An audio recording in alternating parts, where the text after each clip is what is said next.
In the occupied territories, the rival Palestinian political factions Fatah and Hamas have reached an agreement to end their nearly 5-year rift. The agreement reportedly covers several major points of contention, including the formation of a transitional government, security arrangements, release of all prisoners with a non-criminal background, and the restructuring of the Palestine Liberation Organization to allow Hamas's membership.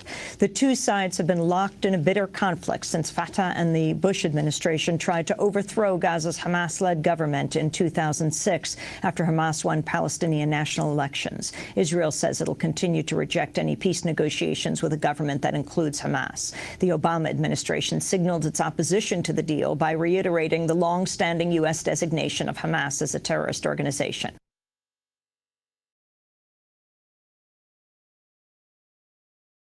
13 Palestinian factions, including Fatah and Hamas, have signed a reconciliation deal that'll pave the way for elections within a year. The deal was signed following talks with Egyptian officials in Cairo. Meanwhile, Palestinian Prime Minister Salam Fayyad says the Palestinian Authority may not be able to pay for the salaries for about 130,000 public employees or anything else if Israel does not release about $100 million in funds collected over the last month on behalf of the Palestinian Authority.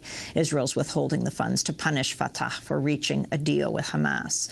Fayyad said, quote, Israel has no right to withhold this money. This is Palestinian money, and it's not a grant or charity from Israel.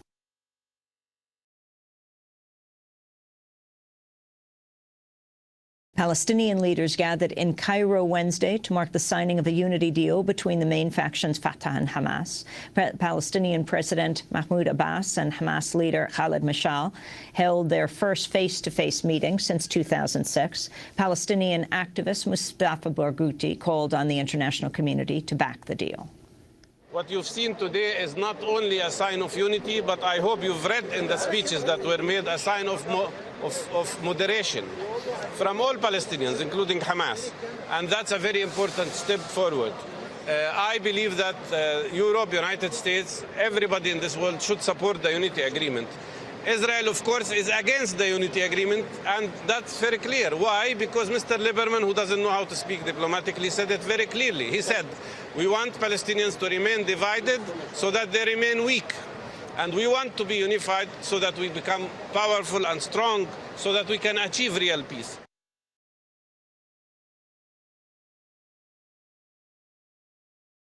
Israel has rejected the pact, with Israeli Prime Minister Benjamin Netanyahu calling it, quote, a tremendous blow to peace. Israeli Vice Premier Silvan Shalom said Israel will redouble its effort to oppose recognition of Palestinian statehood at the United Nations. What needs to be done these days is to prevent those efforts of the Palestinians to get the recognition in the UN Assembly to have a new Palestinian state. Because if we will give them the recognition, it will help the Iranians to build one more front base here within the Middle East. The Obama administration, meanwhile, has also refused to back the unity deal. In Washington, State Department spokesperson Mark Toner called on Hamas to accept long-standing international demands. The principles to which we think any Hamas element in the government would have to adhere to. That is, recognition of the State of Israel, a commitment to nonviolence, and the acceptance of the previous agreements and obligations between the parties, including the roadmap. We've been clear about those all along, that if the Hamas wants to play a meaningful role in the political process there, and indeed in the peace process, and they need to adhere to these principles. Critics have accused the U.S. of hypocrisy because neither the U.S. or Israel accept the same principles toward the Palestinians. With U.S. backing, the Israeli government's refused to recognize an independent Palestinian state in the occupied territories, commit to nonviolence, and accept previous agreements such as the roadmap.